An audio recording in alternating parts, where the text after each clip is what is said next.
Greetings, everyone. Well, today, for the final regular Fright Night Friday review before the Halloween festivities next month, well, beginning tomorrow, actually. Wow, it's October already. Can you believe it? It just kind of snuck up on us. Yeah, so for today, I've got kind of a special review for you. I'm going to be talking about an anthology horror film from 1983, namely Nightmares. Today, on the Multimedia Chronicles, Fright Night Friday.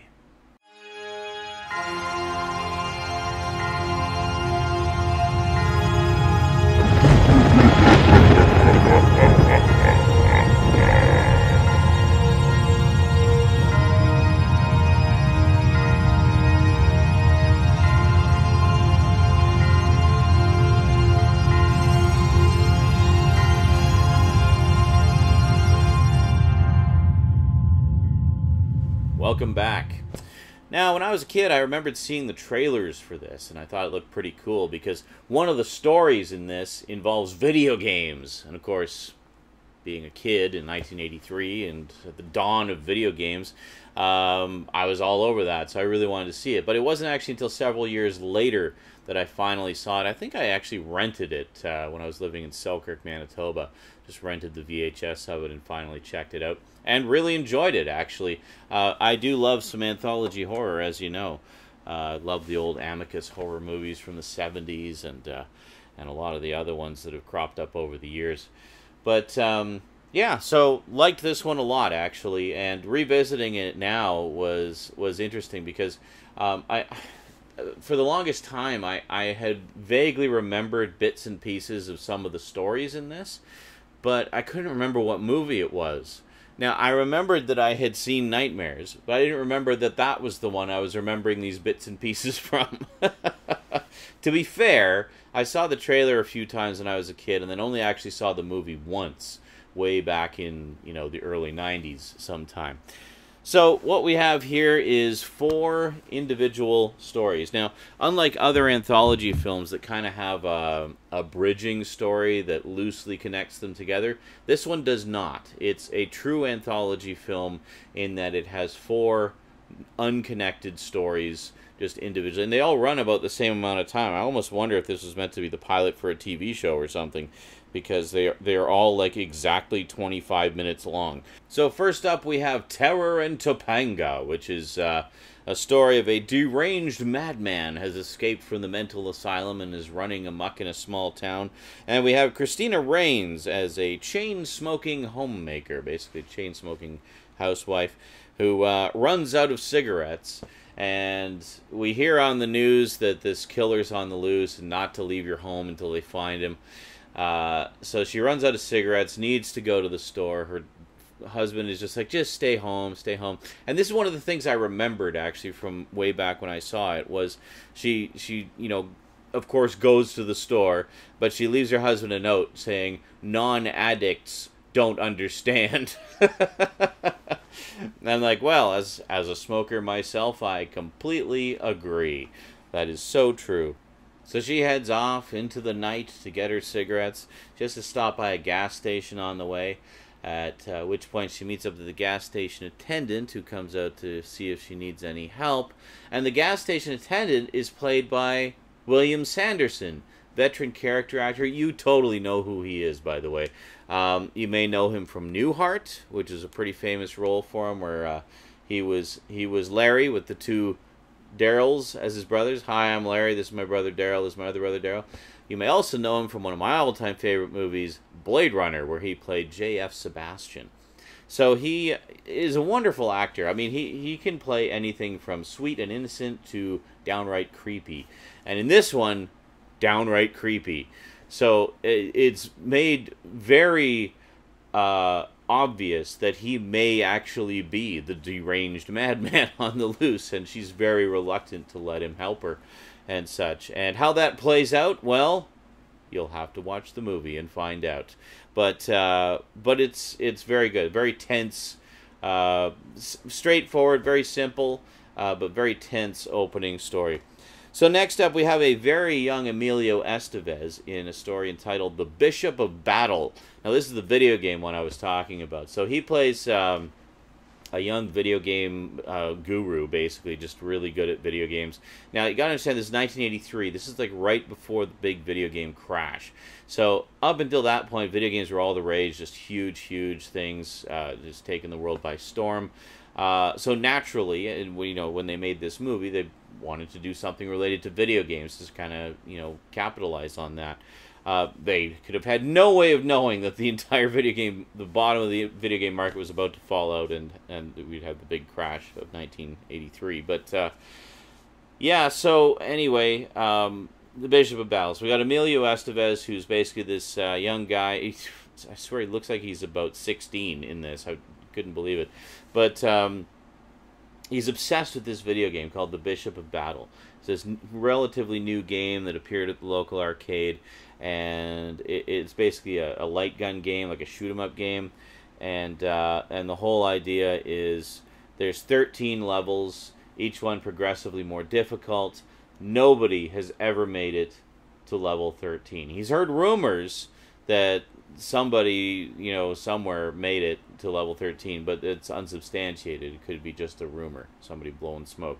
So he's really determined to get to level 13 no matter what. So what he's actually doing is he's going into other neighborhoods and other arcades and hustling people at video games to get more money to spend on Bishop of Battle. So he's got this kind of hustling scam going on. And then on top of it all, he's so obsessed with his games. I mean, it's the old story of mom and dad just don't understand, and he's getting bad grades at school because he keeps going to the playing these video games, and it's so stereotypical in that regard. But so he ends up getting grounded, and then he has to, but he really wants to beat this game, so he sneaks out and goes to the arcade at night after it's closed and basically breaks in. And, well, he makes it to level 13. I mean, that's really spoiling nothing. You know he's going to make it to level 13. And, boy, does he ever not realize what he's in for when he goes to it's not just a level of a video game. It is something far, far more sinister than that. But as to what it is, you'll have to watch the movie and find out. The thing that was a lot of fun about that one, in particular, even at the time, and one of the reasons I wanted to see it when I was a kid, was because they used a lot of like vector line graphics, like 3D line graphics. You know, that kind of mean like Battlezone and the old Star Wars arcade game, that style of graphics. And the Bishop of Battle game seemed to be kind of a mix of all of those things, like Tempest and Battlezone and stuff like that, and Berserk. It seemed very Berserk-like, having to navigate through a maze and stuff like that. So I guess it wasn't strictly a light gun game. It was also, joystick buttons and stuff. But anyway, cool. Loved it. A lot of fun. Young Emilio Estevez playing video games. Gotta love it. Next up, we have The Benediction, which also features a young Lance Henriksen. Yes, a Terminator Lance Henriksen. Never mind Aliens, his big breakout role. No, this is even before he did Terminator. Terminator would be the next year, where he plays one of the cops in the police station. But so in this one, Lance Henriksen plays a priest who has lost his faith.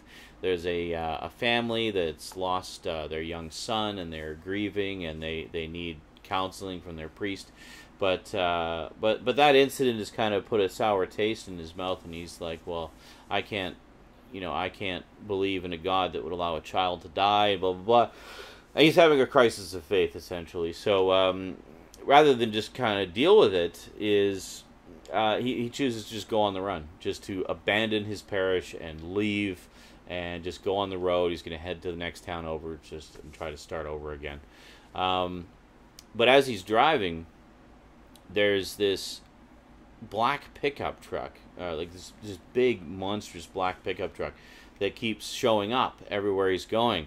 And then it starts trying to run him off the road, and it seems quite clear it's trying to kill him. So it put me very much in mind of Duel. If you've ever seen Duel, the 1975, 76, anyways, mid-70s, Steven Spielberg's first feature film. It's very, very Duel-like, except this puts a supernatural twist on things, because the truck may actually be the devil. or if not the devil himself personified as a black truck, a very direct minion of the devil. So yeah, so it's pretty interesting, and I mean Lance Henriksen, always a joy to watch. Totally convincing as a priest who has lost his faith, and just trying to survive the experience with this malevolent black truck that keeps menacing him. Yeah, so pretty cool stuff. Very tense, very suspenseful, and some great moments as well. I'll tell you this one moment actually that's really spectacular. He's driving along. He thinks he's got away from the truck, and he can hear the roaring of the engine, but he doesn't see anything around him. And suddenly the truck bursts out of the ground and just sails through the air and like lands a few feet away from him. So I mean, if there was ever any doubt that that truck is supernatural, there it was right there. That's like one of the big moments. Is like you really, it's like it was literally driving up from the depths of hell and then just exploded out of the ground to menace him again. Really spectacular, I gotta say. Great moment there. Finally, we have Night of the Rat. Yes. And in this story, it actually stars Veronica Cartwright, who played Lambert in Alien, the original Alien. And then we have Richard Mazer, who you might remember as Clark, the dog handler from The Thing. He was also in the TV miniseries of It, many moons ago. Again, longtime character actor. I'm sure you would instantly recognize him if you saw him. So in this case, there's a family who, just nice middle-class suburban family, and they've got a bit of a rat problem. They can hear a rat moving around in the rafters and such. So the wife calls an exterminator and wants the exterminator to take care of it. But the husband, Richard Mazer's character as the husband, is very much the old school, macho type in a sense. Well, not so much macho, but more, I'm the husband, I'll take care of everything type, So he basically just tells off the exterminator and decides to take care of things himself. So he puts rat traps in the attic, and that's that. So one night they're going to sleep, and they hear the rat trap and a squeal. So they caught a rat, and he just kind of smiles, is like, ha ha ha, I totally took care of everything. He's all full of himself, and then goes to sleep. But then things get worse. There's something else there that may be a rat, or it may be something more than just a rat. Well, you know what? I'll just say it. It's a giant rat. It's a giant rat. And it is pissed off that the other rat was killed. It was one of her babies. But one thing the exterminator found out is that it may have been actually this supernatural rat, essentially, that cannot be killed. It cannot be destroyed. That needs to be dealt with by other means. Now, the thing I found really interesting about this was you would expect in a movie from 1983 that for the giant rat effect, they would have just used some big animatronic puppet. Well, in this case, they didn't. They actually did something which I think is a little bit more interesting and a little bit, perhaps a little overly ambitious for the effects technology at the time. But they actually used a real rat, I guess, on a blue screen sort of mock-up of the set, and then composited it into the set. So it looks like, there's a little girl in the family, and she's like in her bed, and the giant rat is like climbing up onto her bed, and it's a real rat. It's like a real rat that they've composited in. And if the compositing technology had been just a little bit more refined, I think they could have done that very convincingly. I mean, as it is now, it looks okay. You can kind of suspend your disbelief a little bit, but there are parts like kind of around the edge that you can see through, sort of indicating, sort of giving away the effect. And then there's a few shots where it is a puppet, just like when it's roaring and squealing really loud. They'll do kind of a close-up of the rat's face. In that case, it's a puppet. But for the most part, it's like it's an actual rat that they have, and it appears that it's climbing up onto the girl's bed or climbing out the window and that sort of thing.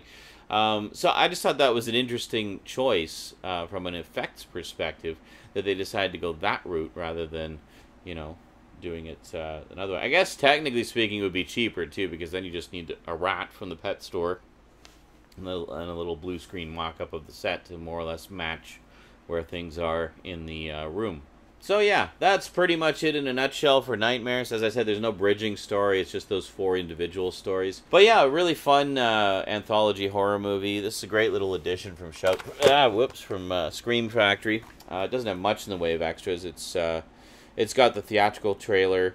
It's actually available in 2 versions. They have a full screen version and a widescreen version. So that also leads me to think that maybe this was originally intended to be a TV pilot of an anthology horror series. And then matted, and then just sort of pieced together and matted for widescreen. Because it is very episodic. As I say, it is a proper anthology horror film in that there is no bridging story. It's just 4 individual stories that have nothing to do with each other. And then you've got audio commentary with executive producer Andrew Mirisch and actress Christina Rains. She was the chain-smoking mom in the first story. So, very cool. Very cool indeed. So, I like this one a lot. I will definitely rewatch it again and again whenever I'm in an anthology horror mood. So if you also like anthology horror, check it out.